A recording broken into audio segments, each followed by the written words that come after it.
Dito sa Papa Dudut Stories, ikaw ay hindi nag-iisa.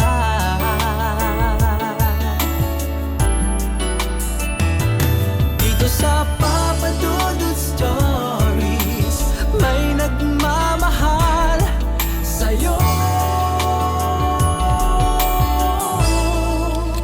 Papa Dudut Stories,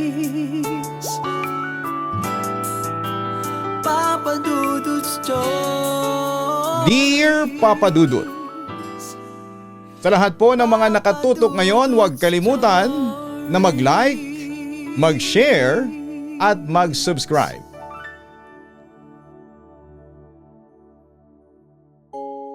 Sa tuwing may kailangan tayong habulin na mga gawain ay madalas ay nag-i-stay tayo sa school o trabaho upang matapos ito o mabawasan man lang kahit na kaunti. Ngunit minsan sa ating pananatili sa isang lugar ng 10 oras ng gabi, may mga pagkakataon na may sumasama sa ating mga hindi nating inaasahang mga nilalang. Dear Papa Dudut, hello po sa inyo at sa inyong mga tagapakinig. Ako nga po pala si Miyaka, hindi ko tunay na pangalan. 25 years old at kasalukuyan pong nag-aaral bilang isang college student. Yes po, medyo late na akong nakapag-college dahil na rin sa ilang mga personal na kadahilanan. Kahit po late na ako nakapag-aral ay hindi naman ito naging hadlang sa akin upang makapag-adjust sa buhay bilang isang estudyante. Isa pa ay hindi din naman judgmental ang aking mga kaklase. Kaya naman hindi din ako nahirapan. Sila nga din po ang nagtulak sa akin na sumulat sa inyo dahil naikwento ko po sa kanila ang istoryang nais kong ibahagi sa inyong mga tagapakinig. Sisimulan ko po ang aking istorya nung ako ay nasa high school pa lamang. Kasali po ako nito sa maraming clubs dahil extracurricular activities din po ito at medyo dagdag grades din, hindi po ba? Medyo competitive po kasi akong tao at gusto ko na makaakyat talaga sa stage. Bilang isang honor student, nasa higher section din po ako ng mga panahong yon kaya naman mataas din ang chance na makapasok ako bilang valedictorian kung papalarin. Since madami nga po akong mga sinalihang mga clubs, ay hindi na bago sa akin ang pag-uwi ng late galing sa school. Sanay din naman ang aking mga magulang dito basta ang bilin lamang nila ay huwag pababayaan ang aking sarili. At kung gagabihin ako ay siguraduhin ko na lagi akong may kasabay umuwi. May mga kasama naman ako sa mga clubs na taga doon lang din malapit sa amin kaya naman hindi naging mahirap para sa akin ang kanilang mga kahilingan.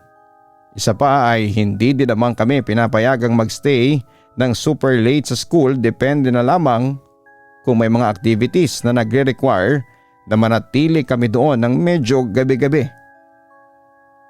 Ewan ko kung bakit, pero kabilin-bilinan talaga ng mga teacher namin nung high school ako na huwag kami magpapaabot ng mga 9 ng gabi sa school. Pinaka-maximum na oras na nga daw ang alas 8. Marahil dahil ito sa mga naririnig kong mga kwento tungkol sa paaralan na aking pinapasukan. May mga usap-usapan kasi na haunted daw ang school namin. May mga nagpapakita di umano na mga multo kapag gabi. Kaya naman pinapaniwalaan namin ito na ito ang dahilan kung bakit ayaw kaming hayang magstay ng super late doon. May iba na naniniwala dito, pero may iba naman na hindi. Sa edad namin kasi noon ay parang hindi naman nauso ang mga ganong kwento. Saka hindi po ba ay nakalakhan na din natin ang mga gawa-gawang kwento na kesyo dating sementeryo ang school o ospital kung saan dahil maraming namatay ay marami ding nagpaparamdam dahil tinayuan ng panibagong gusali. Pero sa tulad ko na pag-aaral lamang ang nasa utak, ang ganong mga kwento ay walang epekto sa aming pagfo-focus. Ang tanging mga kailangang tapusin ang siyang aming mga nasa isipan. Bagaman at may ilang estudyante na nagsasabi na may nakikita nga sila sa aming paaralan na mga kakaibang nilalang minsan, ay hindi naman po ito pinapansin at binabaliwala lamang namin. Basta sa amin ang importante lang ay matapos ang sandamakmak na mga trabaho namin. Pero para may ideya din po kayo sa mga kwento dito, ay ikakwento ko na rin po ang ibang mga narinig kong istorya ng mga dati kong kabatch noon sa high school. Isa nga sa mga pinaka-popular doon ay yung minsang may maiwan ng 10 oras ng gabi na mga estudyante sa aming school. Ayon sa kanila ay kinailangan nilang magpaiwan doon dahil general practice na nila para sa isang kompetisyon na gaganapin sa susunod na araw. May kasama naman umano silang guro. Ngunit nasa faculty ito at sila naman ay nasa kanilang room. Wala umanong mga estudyante doon bukod sa kanila dahil hanggang 6 or 7 lang naman ang pinakahuling klase sa paaralang yon noong time na yon. Wala na umanong mga estudyante doon bukod sa kanila dahil hanggang 6 or 7 lang naman ang pinakahuling klase sa paaralang yon noong time na yon. Abala sila sa kanilang ginagawang pag-iensayo nang may mapansing kakaiba ang isa sa kanilang mga kagrupo. Ang alam daw niya ay 7 lamang sila sa loob ng classroom na yon, pero bakit daw parang biglang sa bilang niya ay naging 8. Nagtataka naman ang kanyang mga kasama sa sinasabi nito at tinawanan pa nga siya, sabay-sabing kung ano-ano na ata ang nakikita niya dahil sa pressure. Pero pinagpilitan niya talaga na 8 sila sa loob ng silid-aralan na yon, kaya naman para makasigurado ay binilang ng kanilang mga pinaka-leader ang lahat. Nakailang bilang pa nga ito. Matapos ang huling bilang niya ay nakita nilang namutla ito, Papa Dudut. Nagtanong na sa kanya ang ilang pa nilang kasama kung bakit ganon ang itsura niya at reaksyon. Nanginginig pa ang boses na sumagot ito sa kanila na, guys, huwag kayong mabibigla, pero may sobrang isa sa bilang ko. Nakaramdam na ng takot ang bawat isa sa kanila dahil sa sinabi ng kanilang leader. Hindi nila alam kung ano ang gagawin. Nang nakabawi na sa gulat at takot ang kanilang leader, ay mahinahon silang kinausap nito na pupuntahan nilang lahat ang kanilang teacher upang magpaalam na uuwi na sila. Pinaligpit na nito ang mga gamit nila at mabilis na umalis sa room na yon. Ni isa sa kanila ay walang nagtangkang lumingon o bilangin kung ilan silang lumabas ng kwartong yon. Ang mahalaga sa kanila ay makarating sila doon sa faculty room at makauwi na sa kanilang bahay. Pagdating doon ay pinabilang ng leader nila sa kanilang teacher kung ilan silang dumating doon sa office. Nagtataka man sa inasta ng kanyang mga estudyante ay ginawa naman ito ang pakiusap nila. Nakahinga lamang ang mga mag-aaral na yon nang maluwag nang sabihin ng kanilang teacher na 7 lamang sila based sa kanyang bilang. Doon lamang sila nakahinga ng maluwag at saka nagpaalam na uuwi na sila at sasabay na sa kanilang guro. Natatakot umano sila na baka sa pagbaba nila ay may dumagdag na naman sa kanila, Papa Dudut. Marami sa mga nakarinig ng kwentong ito ay tumawa lamang dahil papaano daw na di man lang nila napansin na meron silang kasama doon, habang ang iba naman ay natakot na baka daw kapag nagkaklase sila ay may kasama na pala silang extra sa klase. Hindi naman ito napatunayan ng mga estudyanteng yon, kaya parang naging katatawanan lamang ang kanilang kwento. Isa pa nga sa mga kumalat noon na istorya sa aming school ay ang naglalakad na guro umano sa may library. Kapag may mga maiingay na estudyante doon ay bigla itong lilitaw at mananaway ng mga maiingay na mga mag-aaral. Pero ang nakakatakot daw doon ay pugot umano ang ulo nito at tangay-tangay lamang niya ang kanyang ulo sa kanyang kamay. Ilang estudyante na raw ang nakakita sa sinasabi nilang pugot na librarian. Ngunit kami naman na mga taga ibang section at mga tambay sa library ay never pa itong nakita. Kaya naman hindi kami naniniwala dito. Minsan sa ganung mga edad ay talaga namang malikot ang isipan ng ilang mga kabataan. Kapag may napapanood kami noon ay may mga pagkakataon na nai-imagine namin ito at namamalikmata tayo na akala mo ay nasa paligid mo lamang sila. Pero isa sa mga kaklase ko ang magpapatunay na totoo daw ang kwentong yon. Noong minsan daw kasi na may isa lamang siya or mag-isa lamang siya sa library at may kailangan siyang kunin na libro ay nakita niya ito. Pinakuha ito sa kanya ng homeroom teacher namin noon. Kaya naman wala siyang choice kundi pumuntang mag-isa dito. Naririnig na umano nito ang kwento ng pugot na librarian kaya medyo natatakot din siya. Pagdating niya sa library ay wala doon ang librarian kaya naman siya na ang nagkusa na maghanap ng librong pinakukuha ng aming homeroom teacher. Abalaw man siya noon sa paghahanap ng libro. Nang makarinig siya ng tunog ng mga librong tila inililipat ng pwesto. Sa pag-aakalang ang librarian ito ay agad siyang pumunta sa pinanggalingan ng naturang ingay.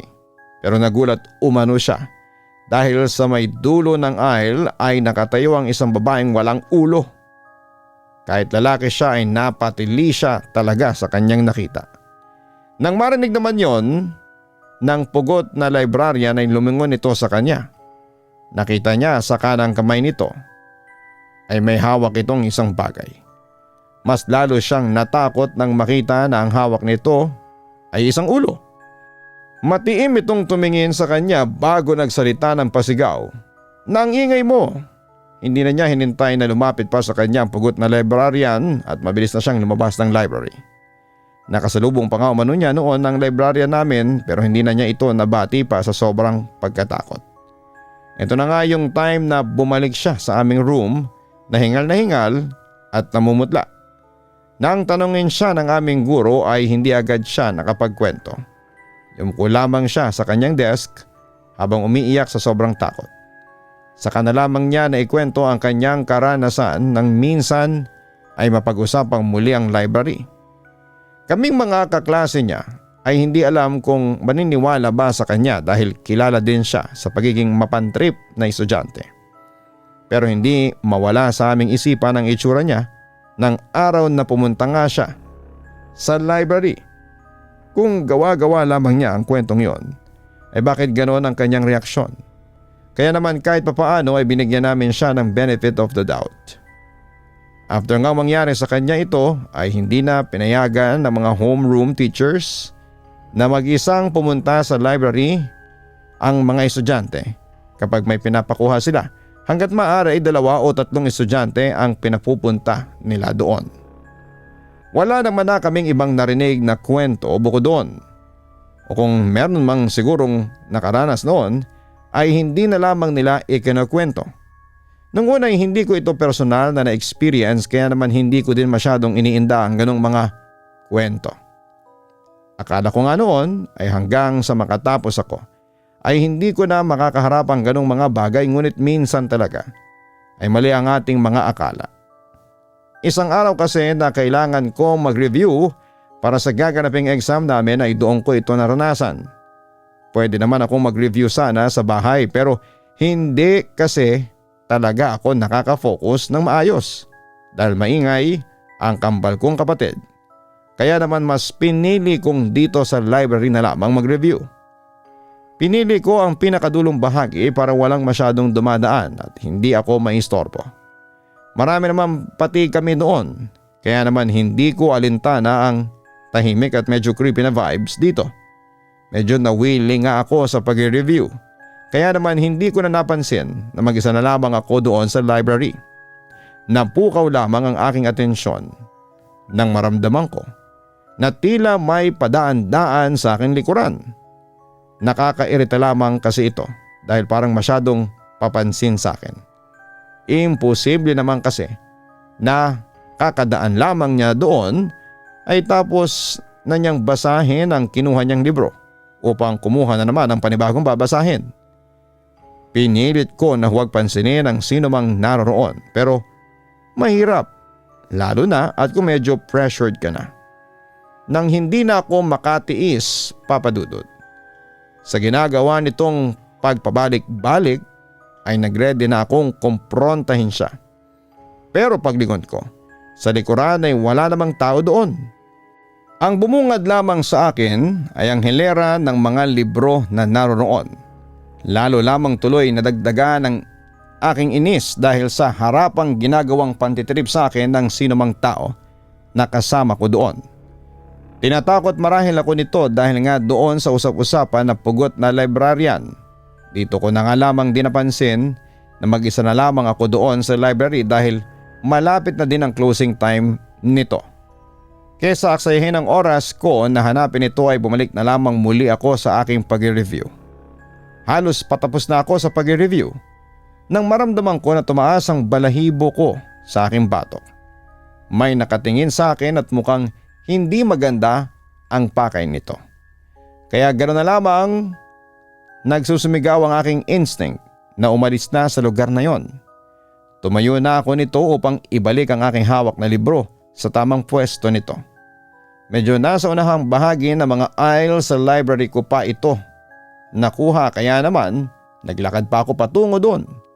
Medyo mabilis ang aking ginawang pagkilos dahil iba na talaga ang aking nararamdaman. Malapit na ako doon nang maramdaman ko na tila may sumusunod sa akin. Mabilisan ko itong nilingon upang walang oras na tumakbo ang sinumang nagpapakaba na yon sa akin. Pero wala akong nakitang kahit na sino. Ang tanging nasilayan ko lamang ay ang mabilis na tila pagtatago ng isang babae batay na nga din sa pahapyaw kong nakita na skirt nito nung lumiko siya sa isa sa mga aisle doon. Nadala naman ako ng curiosity ko kaya naman pagkabalik ko ng librong hawak ko ay sinundan ko ang babaeng yon. Nasa isipan ko na baka eto din kasi yung nararamdaman ko na kanina pang nakatingin at sumusunod sa akin. Pagdating ko doon sa nakita kong nilikuan ng babaeng nakaskirt ay wala akong nakita na tao dito.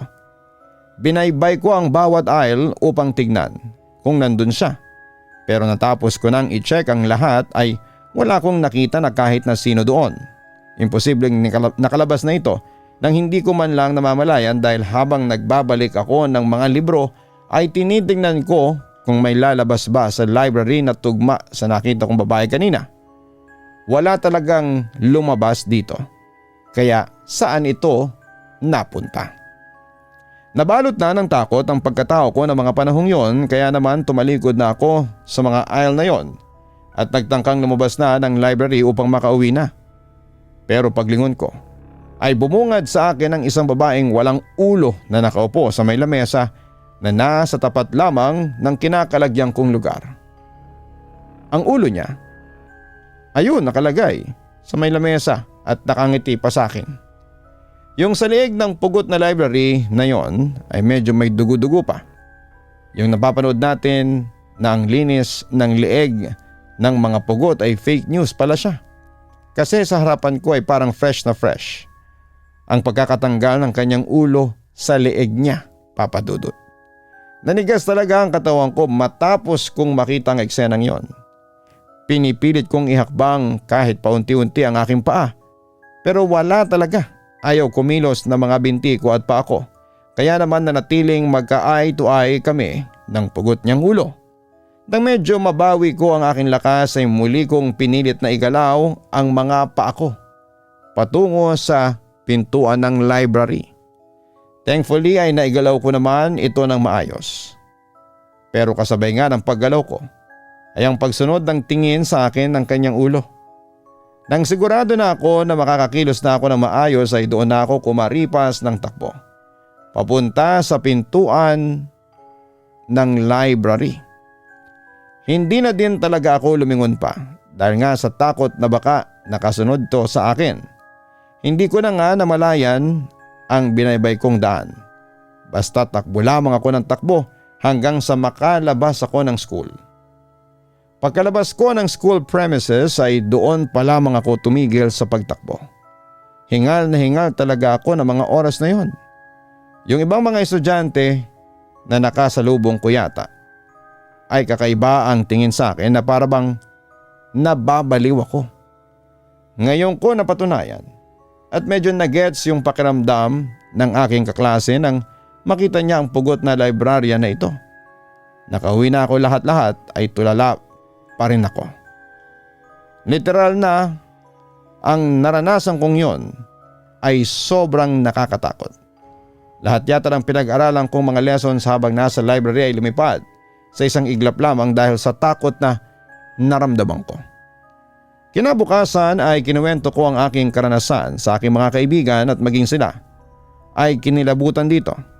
Naniniwala na din sila sa kwentong yon dahil ako yung tipo ng tao na hindi magkukwento kung hindi ko naman talaga ito naranasan. Kaya naman after noon ay umiwas na kami sa lugar na yon. Kung mag-review kami ay doon na lamang kami sa room kung saan mas safe kami dahil madami kaming kasamang mga kaklase doon. Nang matapos nga ang exam namin ay thankful naman ako dahil pakiramdam ko ay okay naman ang resulta nito. After nga noon ay nag-focus na ako sa mga napabayaan kong club activities. Kaya naman nawala na rin sa isipan ko ang pangyayaring yon. Isa pa ay wala na din naman akong naranasan na ibang kababalaghan kaya naman tuluyan na itong nabura sa aking isipan. Isa pa ay ayoko na rin talaga itong alalahanin pa. Dahil nga natambakan kami ng mga gawain sa mga activities ay may mga pagkakataon na inaabot na kami ng gabi sa school upang makahabol sa mga naiwan naming trabaho. Binibiro na nga ako nito ng aking mga kaibigan at pamilya na daig ko pa daw ang nagtatrabaho sa ginagawa kong overtime sa mga schoolworks. Natatawa lang din naman ako nito dahil sa totoo lang, totoo ang sinasabi nila.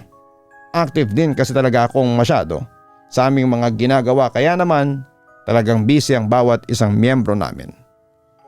Sa student council pa nga lamang ay hirap na talagang gampanan ang pagiging sekretarya ko. Pero dahil mahal ko din naman ang aking ginagawa ay hindi ko na ito alintana pa. Ako talaga noon ay nag-iisip na akala ko ay okay na ang lahat. Hanggang sa makagraduate ako pero hindi pa pala. Ang isang beses na pagpaparamdam ng mga tinuturing na urban legends sa school ay muling nagparamdam sa akin at sa mga kasamahan ko sa club activities. Seryoso kami noong nagmi-meeting nang bigla na lamang bumukas ang pintuan ng aming opisina at sumarado din naman kaagad. Alam niyo yung parang may pumasok. Ganon ang paraan ng pagkakabukas nito. Ang nakapagtataka nga lamang ay wala namang taong pumasok. Literal na bigla lamang itong bumukas at sumarado na akala mo ay may taong nagbukas talaga nito. Nagkatinginan kaming lahat na nandun. Ramdam namin ang biglaang paglamig ng hangin na akala mo ay bigla nilang nilakasan ng aircon pero nasa same temperature pa din naman ang naka-indicate sa aircon doon. Alanganin na lamang nang umiti ang aming presidente at halata na binilisan niya ang kanyang pagpapaliwanag ng mga nagaganap sa school. Lahat kami doon ay talaga namang natakot sa simpleng kaganapang yon. Nang dumating nga ang alas 7 ng gabi ay natapos na rin ang nagaganap na pagpupulong. Naiplano na ang lahat kasama ng mga activities na aming gagawin bago kami magsipagtapos sa aming pag-aaral. Naroon pa din ang malamig na pakiramdam namin at hindi talaga ito nawawala. Noong lumabas na lamang kami ng opisina ay saka kami nakaramdam muli ng kapanatagan ng kalooban. Parang doon nga lamang kami muling nakahinga ng maayos. Noong nasa loob kasi kami ay parang pigil na pigil talaga ang aming mga hinga dahil sa takot. Sakto naman na nag-iikot na ng mga oras na yon si Kuya Guard. Nakangiti namin siyang binati at siya naman ay biniro kami na overtime daw pala kami ng gabing yon. Natatawa lamang namin sinakyan ang kanyang biro. Habang nag-uusap kami doon ay sinuri na din niya ang aming pinanggalingang opisina. Habang iniilawan niya ito ay napansin namin ng Biglang sumeryoso ang mukha ni Kuya Guard. Natatawa pa nga kami dahil tingin namin ay kasama pa din sa biro ang paulit-ulit na pagsipat niya doon sa loob ng aming opisina. Maya-maya pa ay nagtanong siya sa amin. Mga Totoy at Nene, bakit iniwan ninyong nakaupo sa loob yung isa ninyong kasama? Umiiyak na tuloy siya. Dahil nga sa nagbibiroan kami kanina ay akala namin na parte pa lamang ito ng biro ang kanyang sinabi.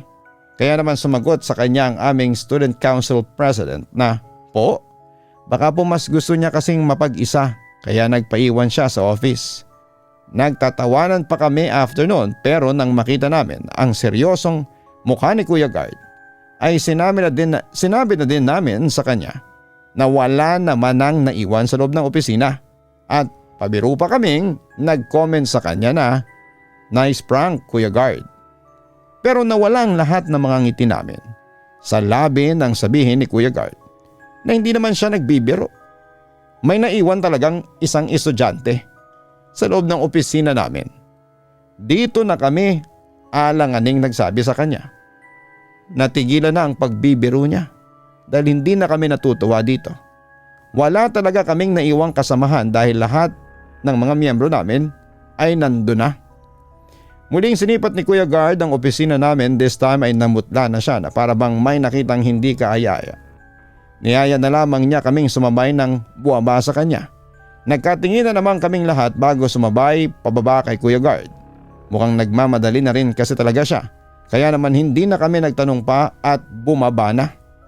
Bago kami tuluyang makalabas ng school, Papa Dudut, ay sinabihan kami ni Kuya Guard na dumaan sa malapit na simbahan o sa chapel bago umuwi sa aming mga bahay.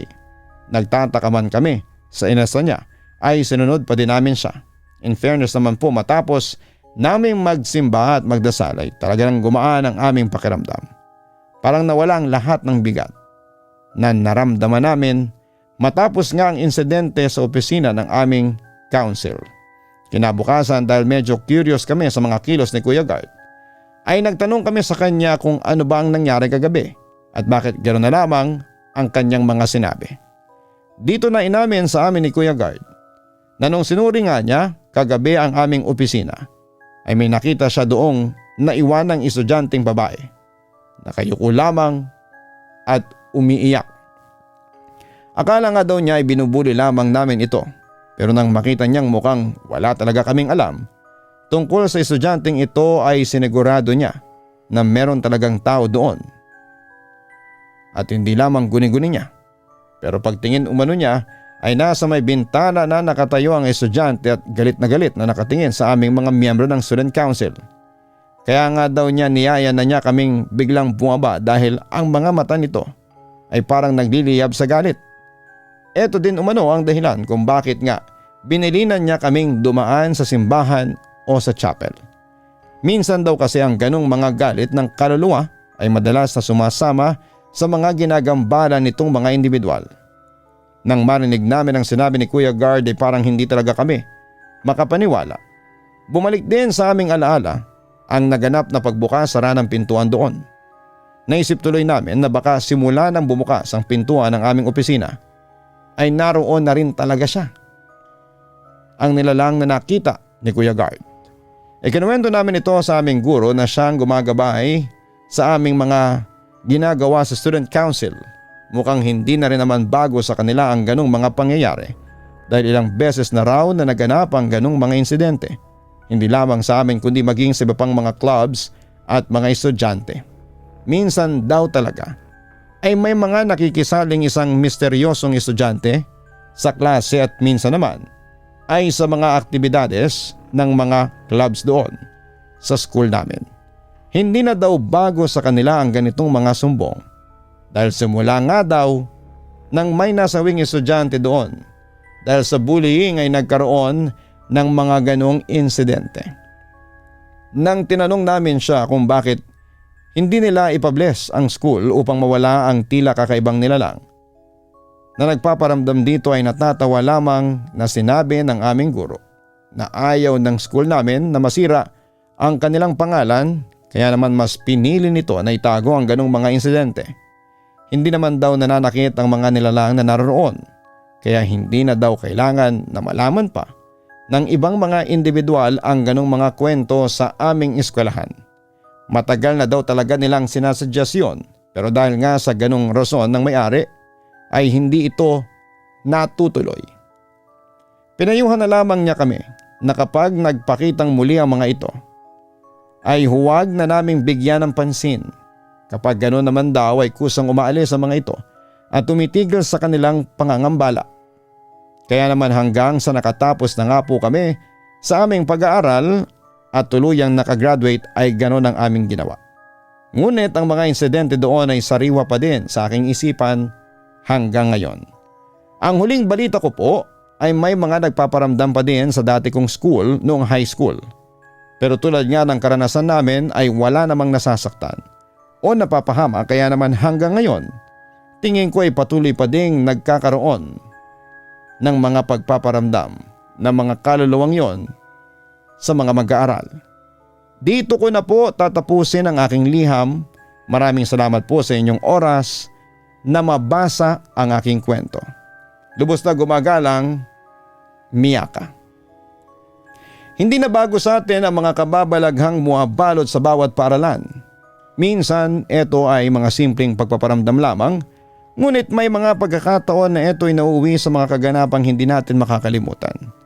Minsan kasi ito lamang din ang paraan ng ilan sa kanila upang maipahayag ang kanilang paghihinagpis.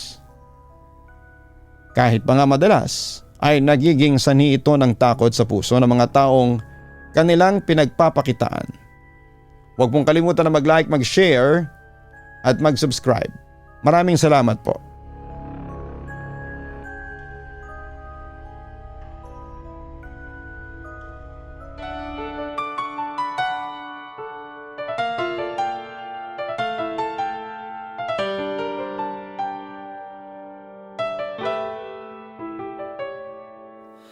Ang buhay ay mahiwaga, laging may lungkot at saya.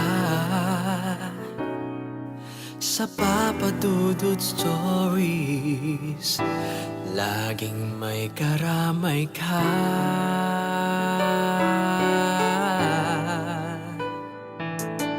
Mga problemang kay bigat,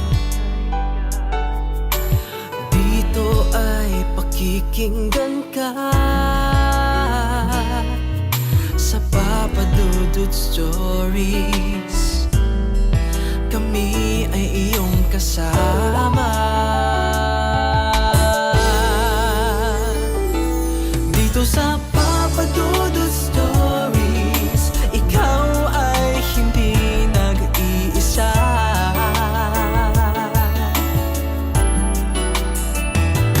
Dito sa Papa Dudut Stories, may nagmamahal sa'yo. Papa Dudut Stories,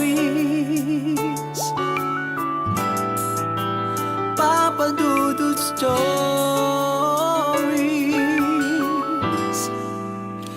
Papa Dudut Stories.